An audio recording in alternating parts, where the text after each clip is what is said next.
If you haven't heard the news in one of our episodes yet, we've reopened our Ghosts of Harrenhal merchandise store to kick off the summer. So for the time being, you can visit ghostsofharrenhal.threadless.com to stock up and look cool in the summer months. Or, in the southern hemisphere, it's a great time to buy a hoodie or sweatshirt. Regardless, don't delay or you could miss your chance. The link is in every episode's show notes.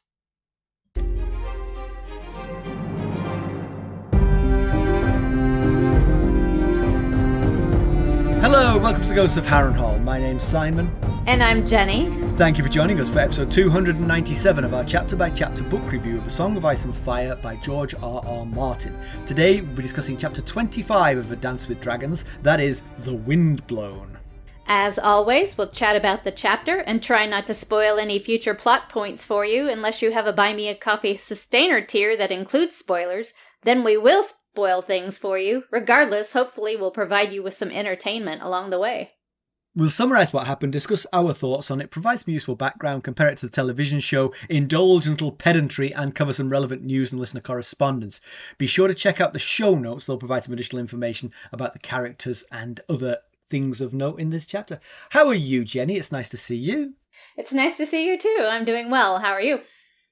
I'm well. Mackelly has been saying recently that I've been dressing up for the podcast because typically what's happening on Wednesdays is I work late and then I don't have time to change before the podcast. So I come to the podcast in my work gear. So I'm wearing a button-down shirt. But you are getting the opposite effect because what happened today? So I had an early morning training this morning and I was determined to go in, work out at the gym, get a shower, and then go to the training. And everything took me so long this morning that I ended up getting to work in my workout gear and having to go straight to work. And I never got a chance to go to the gym. So I worked the whole day in my workout gear and I didn't get a chance to change again. So I'm revolting, basically. Well, there's no dress code, so I think you're fine. Well, that's a good point. It's a good point, yeah. My other story from this week was my friends Tim and Ali. Tim was out of town. And Ali called us last Saturday and said, "Hey, will you come over? Because I'm kind of bored on my own." And we were like, "Sure, yeah." And we like both of them, so it was no hardship. We're like, "Yeah, sure." You know, we brought some salad and things, and we were going to have dinner together. We got to her house, and I'm going to estimate, because there was too many to count, that there were 6 cars in her driveway. And she said, when we got in, she was like, "Yeah, just after I called you, like, both my kids arrived, their partners, their friends." And so the house was like a mad place. It was like, you don't need us. And not only that, but she then said, "Oh, while you're here, my daughter's struggling with her organic chemistry. Can you help her?" I'm like, oh, great. So then I spent an hour teaching organic chemistry, which the teaching of the organic chemistry showed me one thing, that I'm quite a good teacher, because I coaxed this kid into teaching me organic chemistry for an hour because I couldn't remember any of it. Nothing at all. I mean, I was clueless, but the kid really knew it. So I was like, "Oh, you're doing great. You're doing really well." I honestly know more about organic chemistry today than I have for at least 30 years. So you got suckered into a surprise party and surprise tutoring in which you actually got taught. Pretty much. Yeah, pretty much. How's the weather in Oklahoma? It's hot. It really sucks. It's pretty miserable here too. Yeah. All right, well, let's get down to business. How did we leave the Windblown? Well, we've never heard of the Windblown before, but, well, I bet that's not true of you. I bet you're like, "Yes, we did, Simon. The last Quentyn Martell chapter, we met the Windblown." Because it is a Quentyn Martell chapter.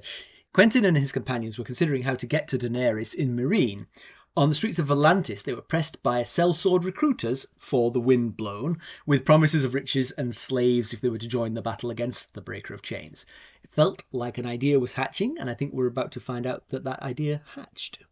Why don't we give the summary of this one? All right. Well, Quentyn the Frog Martell and his Dornish mates have joined the Windblown, which is a sellsword company that blows wherever the money takes them, hence the name. Quentyn pretends to serve as a squire to Arch Ironwood, known as Greenguts. Jair's Drinkwater or Drink suggested this ruse as a protection plan for Quentyn. The wind-blown grapevine informs Frog they will be leaving newly conquered Astapor and be on the march to Yunkai. The wise masters have employed the company to help them retake the slaving cities. Quentyn thinks of all the rumours that he has heard concerning Daenerys, and becomes more fearful of meeting her than he was previously. He thinks of Astapor and the horrors he witnessed there and is glad to put it behind him. When Quentyn recalls the battle for Astapor, it makes him anxious to think of the looming battle for Yunkai. Astapor had no real unsullied defence, just green boys with spears. They would be fighting for the wrong side again if they ended up taking part in the next battle.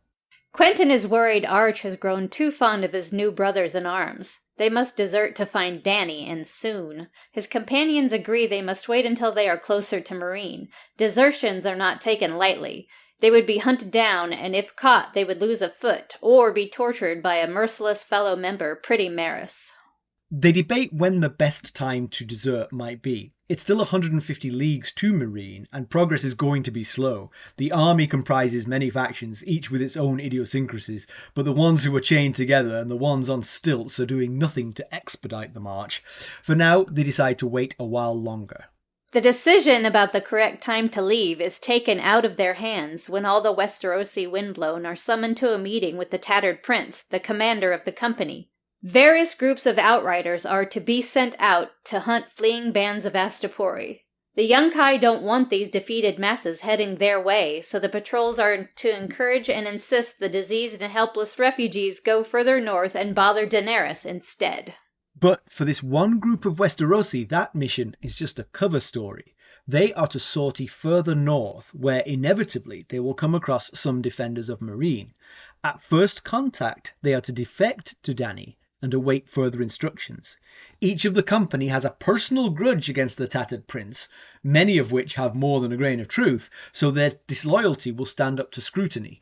Quentyn Martell can barely contain his laughter. So, yeah, I have to say, I think that the whole Essos part of this book, it's kind of interesting how the more interesting parts are the non-Daenerys parts. Daenerys is in such a quagmire that her chapters aren't very interesting. You know, she's just stuck. And it's going to take one of these disparate groups that's sort of trying to reach her for her to get unstuck, I think. You know, so I find these chapters more interesting than the Dany chapters, is what I was getting at. I think that's an interesting perspective, because I know that a couple of people on the Discord server think that her chapters in Meereen are some of her best chapters, so... Yeah, I mean... it's just a matter of perspective. They're not bad. It's just the momentum of her story seems to have come to a halt, you know? I mean... I do see what you're saying, yeah. I think it'll be really interesting when all of the factions that are trying to reach her. Absolutely. Yeah.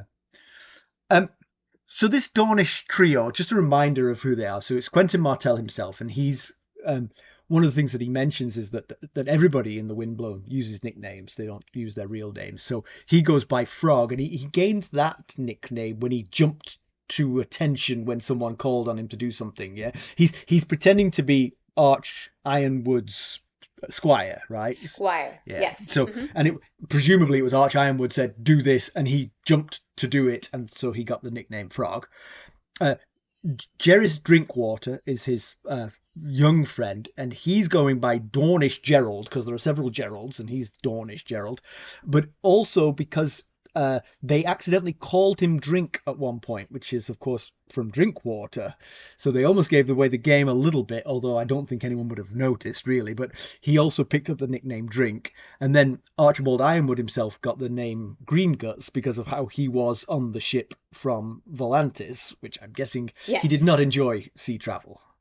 And so, remind me of their interaction. So Jerris is kind of like is the same age and a good friend to Quentyn.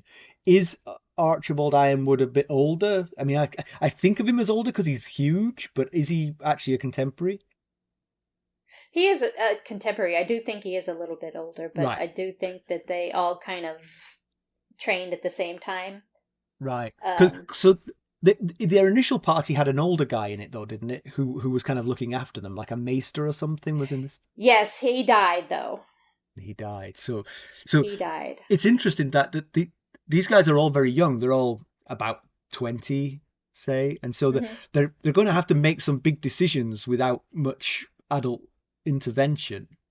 That's true, and you have to wonder about decisions they may make later, based on how green they are.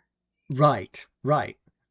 And consequential decisions. I mean, a big part of this chapter for me was Quentyn hearing the stories about Daenerys, which of course they're obviously nonsense. They're obviously the kind of, misogynistic garbage that you'd hear in an encampment when you're fighting a queen of some sort. But at the same time, some of them have a grain of truth. We know which ones are true and which ones are lies. We know which ones have a grain of truth.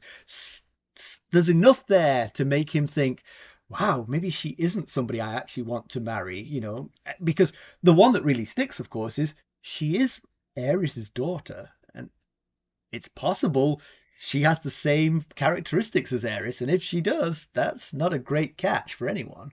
So he's now thinking to himself, well, do I have the authority to change the deal that was struck because I'm in charge now? There's nobody to tell me what I should and shouldn't do. So does he have that? He has the agency to do it because he's there and no one's there to stop him, but he doesn't know whether or not he should make that decision for himself. Well, yeah, it's not like he can pick up the phone and say, hey, Dad, what do I do now? Right, exactly, yeah. Which is certainly what a 20-year-old of the modern world would do, that's for sure. So, one decision that they made, which I think is an interesting one, that they preferred to be poor anonymous mercenaries over disgraced exiles, which meant that they gave away their gold and their good armor before they set off.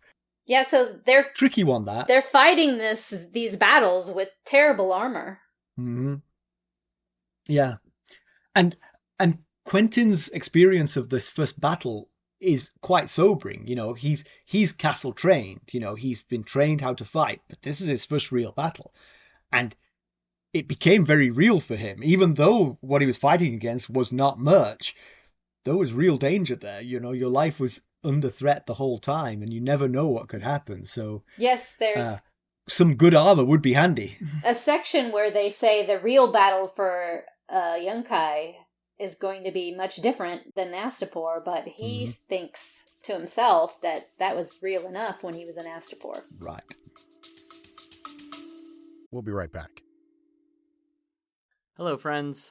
Are you ready to make some unforgettable memories? Well, if so, consider the Marriott Bonvoy program. Discover the perfect destination for your summer getaway and unlock exclusive deals on luxurious accommodations.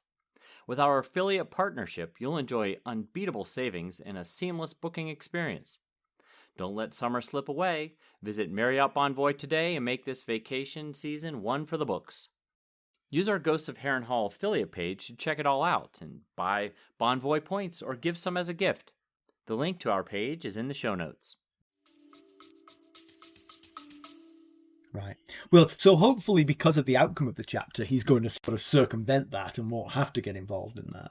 Oh, hopefully, yeah. I mean, he's... Yeah. I mean, hopefully for Quentyn, if we're Team Quentyn. You made the point that Quentyn isn't crazy about playing a squire. Yeah, so Quentyn thinks to himself that he's not crazy about playing a squire. He actually brought up an objection when they came up with this plan, and he's probably still not crazy about it, but he thinks it makes sense because he's a knight as well. The other two are knights, and he's also a knight, but he's the one playing a squire, so he can stay near. I guess Archibald Ironwood is a large man and more capable of protecting him, so he has to stay close to him. Yeah, and I just get the feeling that Quentyn looks baby-faced, I mean, I don't remember the description, but it feels like he looks like the youngest of these three, and so... Yes. I think it's more convincing, since he's smaller, that he would be the squire instead of the other way around. Yeah. So we mentioned that nicknames are used across the Windblown. Not even the leader uses his real name. He's known as the Tattered Prince and has been for 30 years. So they stick to these nicknames for sure. Yes. And that's kind of interesting because I think in most of the other sellsword companies, it's not a big deal to reveal your name. Yeah. Did they say in the chapter if there was a specific reason for that, or if it was just sort of like a habit they'd got into? Well, I think I'm going to cover that in background. So very nice. We'll find out then. Excellent. Yeah, so we said that Quentyn was traumatized by the battle in Astapor. It sounds like he had good reason. He describes a river of corpses, fires everywhere, impaled bodies being eaten by flies. It's a hellish scene, it seems like. Yeah, he said something about children in the streets fighting over half-cooked puppies, which also sounds horrible. And if the puppies had any fat on them, it was from eating corpses, so that couldn't have been good either. Yes. Yeah, and here's another fun thing. They exhumed poor old dead King Cleon and dressed him up Weekend at Bernie's style to give heart to the Astapor troops. And when they finally pulled his armor off at the end, he kind of burst out of it. Yeah.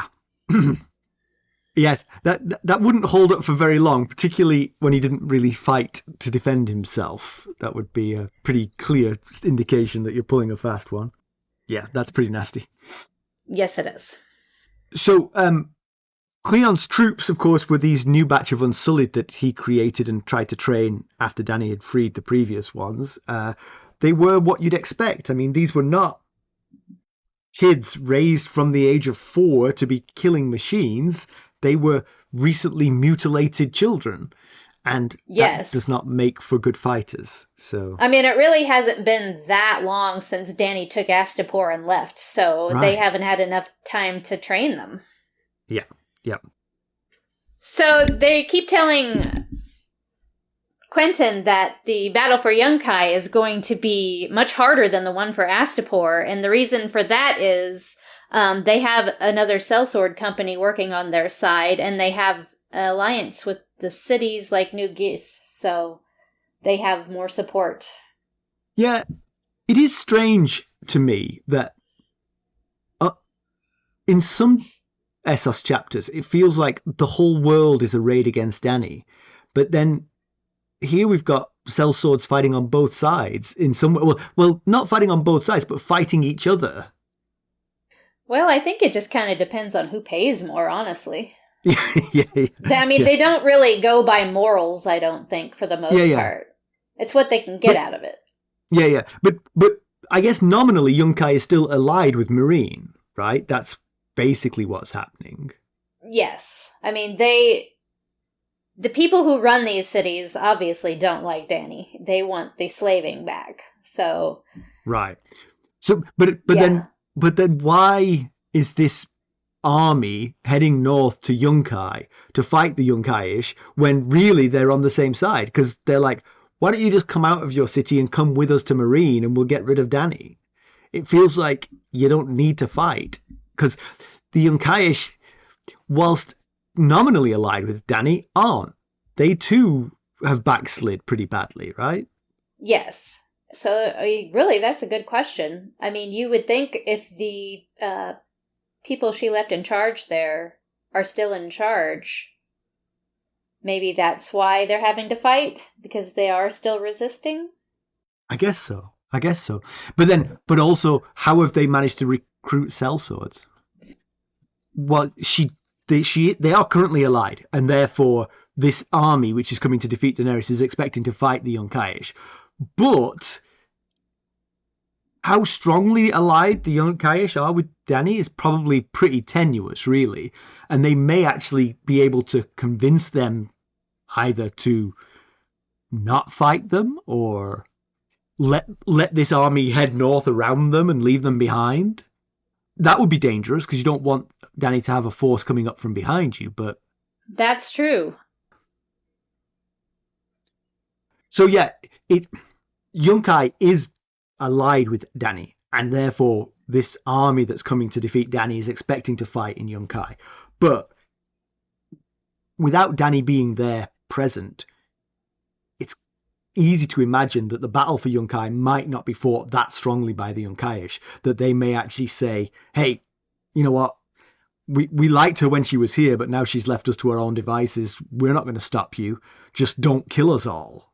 That's entirely possible. Well, I think it kind of depends on how hard the Yunkai will fight will kind of depend on how much the alliances with the people being free are, how strong they are. Right.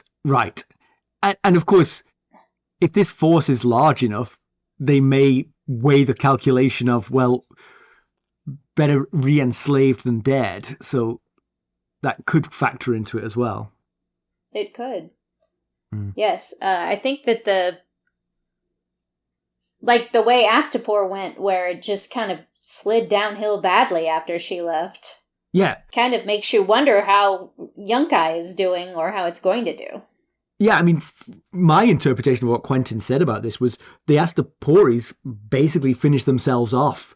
The battle was already lost. They were dying of disease and infighting inside the walls, and this besieging army just waited them out. Basically, there wasn't that much fighting to do.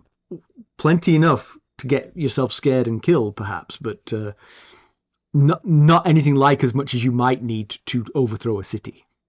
Yes, agreed. And you did mention in there they were dying of disease. I think we forgot to mention that the bloody flux is rampant there. Yeah. You know what happens whenever we get mention of a disease? I get all interested in it, and I went doing some research. You know that today there are 165 million cases per year of dysentery, which is what the bloody flux is, and 1 million people die every year still. I didn't know that many were still dying. That kind of astonishes me. That's yeah.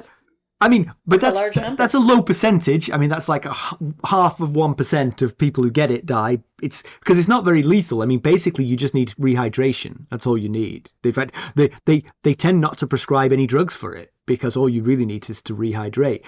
But of course, the problem is we can rehydrate with clean water. In Astapor, there's no clean water to rehydrate with. So if you are drinking the water that is infected with the dysentery, you're just going to reinfect yourself and not get better. So that's why it's much more dangerous in times when you don't have access to clean water. Yeah, I imagine then that it's kind of rampant then in countries that don't have as much access to clean water. That's where you get problems for sure. Yeah. Mm-hmm. But where you, if you're in a country that's sort of in that middle ground, you can get it, but then you can fix yourself by drinking clean water. You know. So. True. So you mentioned that you like the Giscari names. The Giscari names are my favorite. They're just so easy to remember.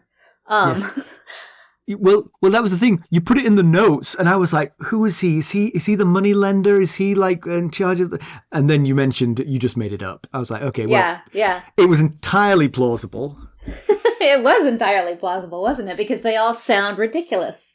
Yeah. The name that I made up was Yurga Hazadan Mozaknak. So, I just slung a bunch of names together there.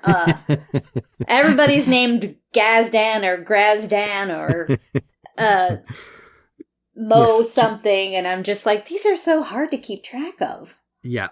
I mean, I struggle at the best of times. I struggle with Gior and Jorah. I get those two mixed up all the time. I get Golden Company and Gold Cloaks mixed up. So, there's no hope for me with the Giscari names. So I mentioned earlier what Quentyn had heard about the Dany and how, this was going to give him second thoughts about wanting to marry her. Basically, there's a lot of nonsense, feeding humans to dragons. I mean, again, we see where the partial truth is there, but it's not the real truth.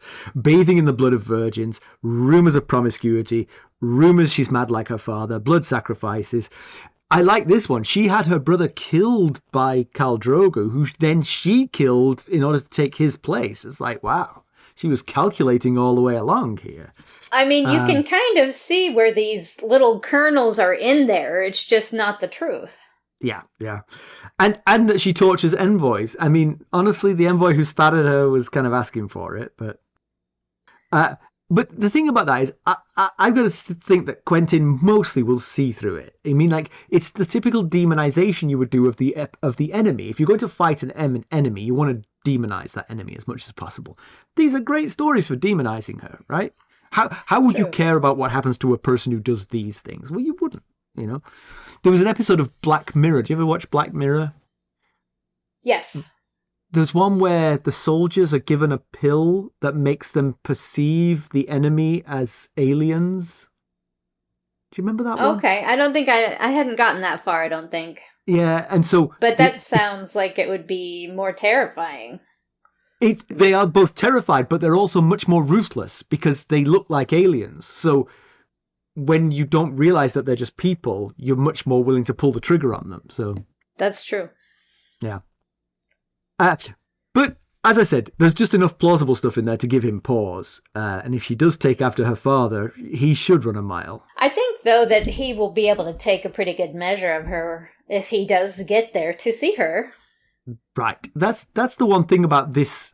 The plan as it's fallen together is that he will have an opportunity to spend time seeing her. Or at least that would be the hope anyway. She might... If this group of Westerosi defect to her, she might want to meet them because, oh, you're from Westeros, tell me about it, kind of thing. So he might get some time with her. And of course, at some point, he's not going to stick with the ruse of the Tattered Prince. He's going to now bring out his own ruse, which is, hey, I'm not Frog, I'm Quentyn Martell. Yeah, and you have to wonder, I don't know, we had Barristan pretending to be somebody else for a while and then had to reveal himself, and I don't think she was terribly thrilled in the beginning, but he did save her life, so maybe she will give him a chance. Yeah. I mean, she's got to understand people lying to get to meet her. That makes a certain amount of sense. If you just, if you say at the gates, I'm Quentyn Martell, they're going to be like, yeah, right, Yeah. Oh, yeah. You definitely have to get under a false name. So, I did want to mention the. So I guess inside the Windblown, there are different factions, even inside there, and different types of soldiers under different leaders. And there are some called the Herons who wear pink scales and feathers, and they fight on stilts. Yes, I too thought about these guys. So. Quentyn says that they're all 7 feet tall, but what I wasn't clear about was, are they 7 feet tall and they wear stilts? Or were they 7 feet tall because they were on stilts? They're 7 feet tall because they wear stilts. Oh, well. That's not as impressive, really. I think it's impressive that they can fight that way. Well, yes.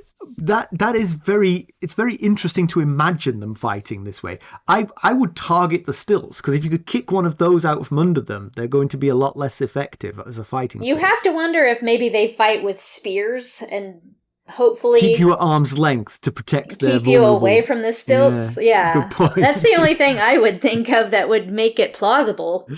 Yeah. Well, it would be an interesting looking army, this for sure. So we get to the point where the Tattered Prince calls in the Westerosi, and in some ways it's a bit too good to be true, right? I mean, it's kind of like a dream scenario for Quentyn. It's like they were planning to desert. He was already worried about Arch Ironwood's inability to desert because he'd forged such friendships within the Windblown. And then here it is laid on a plate for him. We want you to go and desert and go and see the person that you are secretly trying to go and see. It's like, wow. Yeah, it all kind of fell in line perfectly. Uh-huh. But I forgive George Martin for a little bit of simplicity because the plan is actually quite good. The Tattered Prince's plan is quite good. Bring together that cohort of Westerosi and have them go over. Give them all cover stories, or in some instances not cover stories, for why they would betray the Tattered Prince. The only bit that doesn't quite ring true for me is the fact that he tells them to go in there and then await instructions. Like, he has no plan for them. It's not go in there and assassinate her. It's not go in there and find out how much she would be willing to pay for the Windblown to switch sides. It's go in there and await instructions. But it's like, that's so nebulous. It's barely worth the effort. What they're actually doing is trying to hedge their bets. They're playing both sides. I agree, but at what point are you going to activate this sleeper cell? That's the bit that I don't understand. Possibly after the fight of Yunkai, how that goes. Right. So if they breeze through there and actually add 2,000 extra troops from the now switched back over Yunkai-ish, then they stay anti-Dany. But Yes. if they lose a lot of people and now it's a more ragtag Windblown arriving at Meereen, now we're talking about, well, we'd switch sides if the price was right. Yeah, It's possible. Yeah, yeah.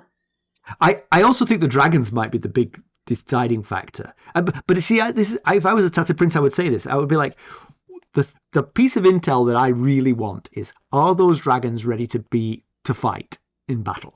If those dragons are ready to fight in battle, then I'm going to change sides as soon as we get there.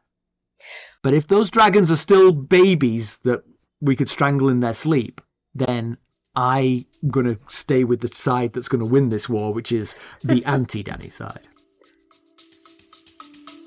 We'll be right back. This episode is sponsored by Audible. To get a free audiobook, or 2 if you're an Amazon Prime member, go to our exclusive URL, audibletrial.com/ghostsharrenhal. You can find the link in our show notes.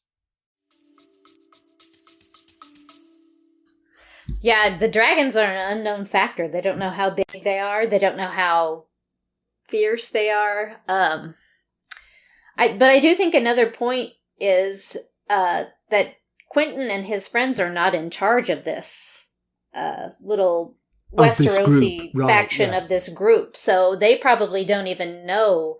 Perhaps the leader knows the plan, but they don't, since this is from his perspective.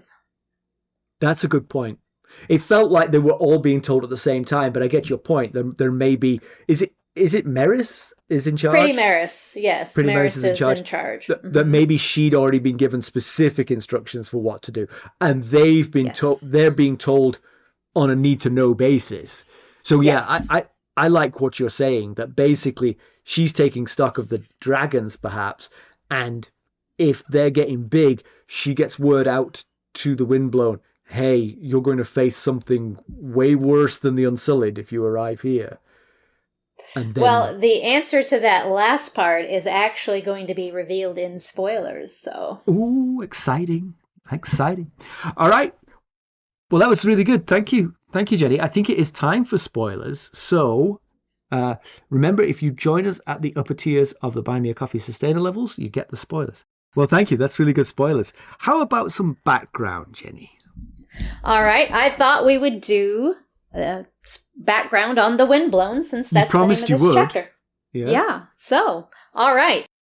The Windblown were established in 270 AC. At the age of 23, a nobleman who is unnamed and now known only as the Tattered Prince had been selected by the Magisters of Pentos to become the new Prince of Pentos. This happened in 262 AC, only hours after the previous prince had been beheaded. So, that role is mostly ceremonial, the Prince of Pentos. So there's no real power behind it. It's just... Who wants ceremonial with the threat of beheading? Well, I guess maybe he wanted more power. Maybe he was causing a problem. That part is not... Also, they just say he was beheaded. Yeah, so I'm not sure why. But probably because of that, the Tattered Prince... or who became the Tattered Prince, said no thanks to this offer. And he refused it and headed to the Disputed Lands. And he has never returned to Pentos again, but he has always longed to. That's where he's from, and he's always longed to go back there. Ah. So, he's been in other mercenary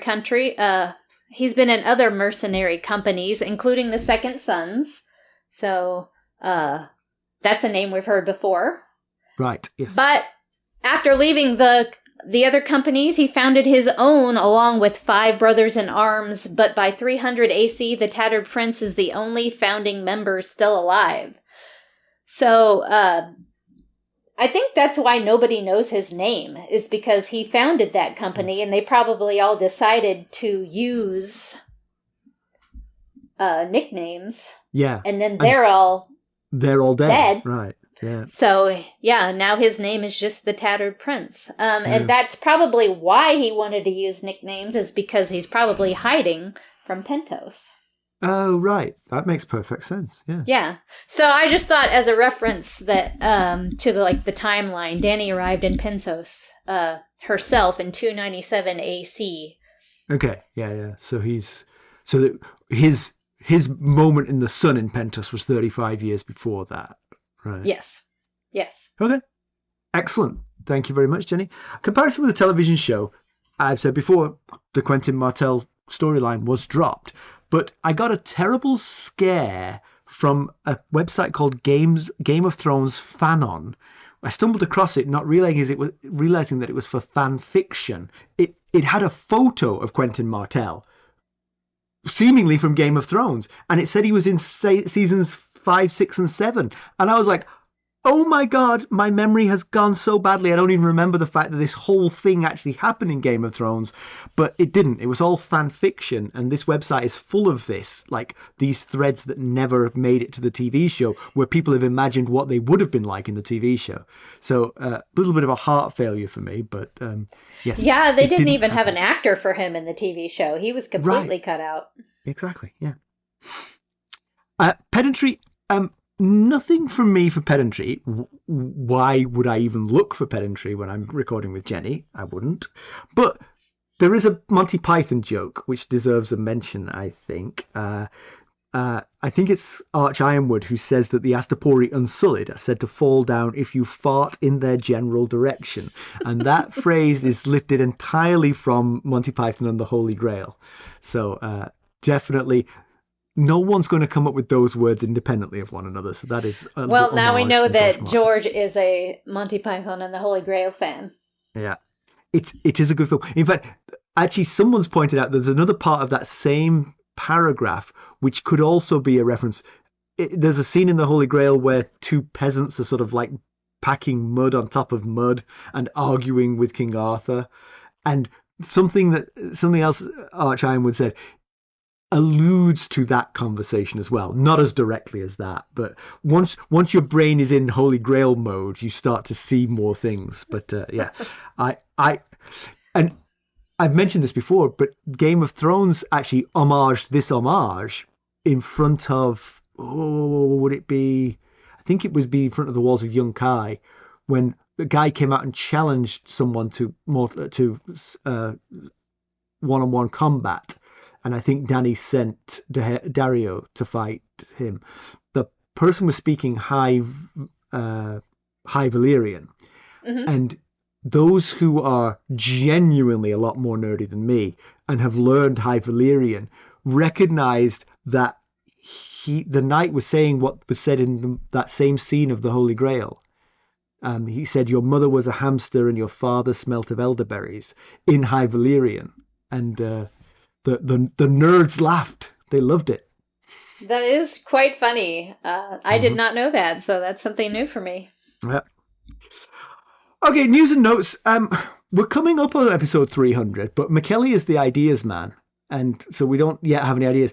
Although the front runner is still an idea brought to us by one Jenny of Oldstones, of a live chapter read through, but not sure. I'm not making any promises here. Mackelly's going to be annoyed when he hears me say that on the podcast. He's going to be like, it's too late now. Yeah. I've just discovered that my vacation this year is the week that we're supposed to be recording the 300th episode. So one of two things could happen. You might be recording the 300th episode with Mackelly, or we might have to take a week off that week and have the 300th when I get back. We shall see. I don't mind if you take it, especially if you do the live recording. That'd be good. Spare me that sweat. I was going to say, I see you over there trying to get out of that. That's exactly right. All right, let's conclude this one. So the wind apparently has blown Quentyn Martell exactly where he was trying to get. So lucky him. Yeah, that worked out really well. It's very convenient. Mm-hmm. Mm-hmm. Yeah. I mean, he gets to desert without breaking his contract. Eventually, he's got to desert the desertion, but that'll definitely be easier. Once you get Arch Ironwood in the presence of Daenerys and then desert, that's easier to do than whilst you're drinking with your friends and then slip out in the middle of the night. That's a harder thing to do. That is a harder thing to do. I mean, when the person who is in charge of torture is with you in your desertion party, you still have to kind of probably watch yourself. Very true, very true. But their paths coincide for 99% of this journey. Just the last step is where they're going to diverge pretty quickly. But does he even want to meet this monstrous queen who might be as mad as her father? If she's anything like as bad as he hears, can he just change his mind? Would he? Does he know what his father would want him to do? He's going to have to make some decisions for himself. He's going to have to put on the big boy pants. He will. I mean, can he just turn around and go home and be like, I didn't want to marry her anyway? Yeah, he's going to regret giving away his gold if he does that, though. That is very true. So what'd you do with the money, son? Oh, I gave it away. Gave it away, and then had to hitchhike home, Dad. But maybe if he gets back to Volantis quick enough, he could catch a ride with the Golden Company. They were talking about Dawn. They were talking about Dawn, yeah. Maybe he could sign up with that company instead. Betray them too, yeah. Yeah, but the thing is, of course, we know that when he meets Daenerys, he's going to be pretty happy because she isn't mad, and she's pretty, and she's kind. Yeah, so, I mean, I don't think he has to worry about that. He may have to worry about her plans. That's definitely a bigger problem for him, is that she has got her own plans, which may well very much disagree with what he's trying to achieve. Yeah. And might this party deliver the Windblown to Daenerys with or without Quentyn's desertion at the end? Because even if Quentyn deserts at the end, this party is coming to Daenerys with a 50-50 possibility of offering the Windblown services to Daenerys. So maybe it's double good news for Daenerys. Maybe this is Quentyn's sort of betrothal fee is, and I bring you 20,000 troops. Some of whom I mean, use stilts and feathers. They're very talented. Yeah. When you think about that visually, it just brings up quite a picture, doesn't it? It truly does. It truly does. She is thinking of marrying for advantage, and if he comes and somehow manages to convince her that it is his betrothal which is bringing the Windblown to her side, that could sway her. It could. I think, unfortunately, though, they've been trying to talk her into leaving Meereen for a while now, and she has dug her heels in and wants to stay there. So I don't see any advantage to marrying Quentyn if she's staying in Meereen. Right. For now. Right.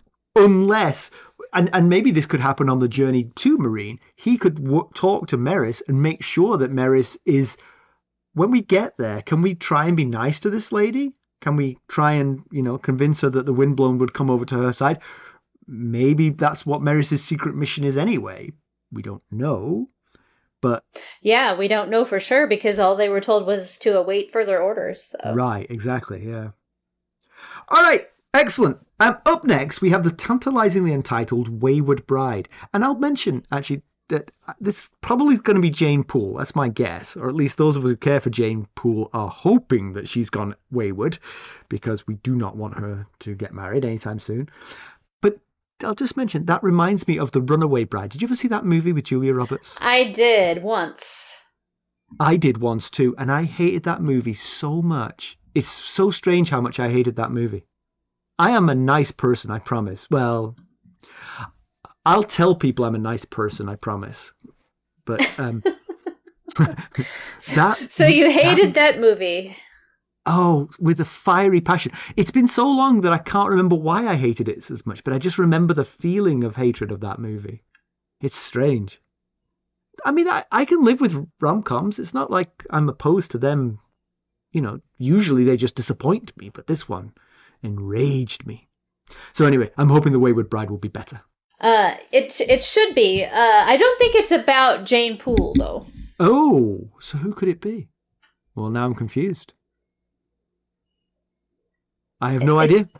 I have literally no Do idea. you want me to tell you, or do you want to be surprised? You can tell me. I have Okay. actually read this chapter, would you believe, and can't remember who it is. It's Asha. Asha Greyjoy. And you will find out why she's called the Wayward Bride. Yeah. Now it all comes back to me. I do know why she's called the Wayward Bride. All right. Let's end this one. Let's put this one out of its misery. There's 4 ways that you can help us. You could leave us a 5-star rating and possibly a review.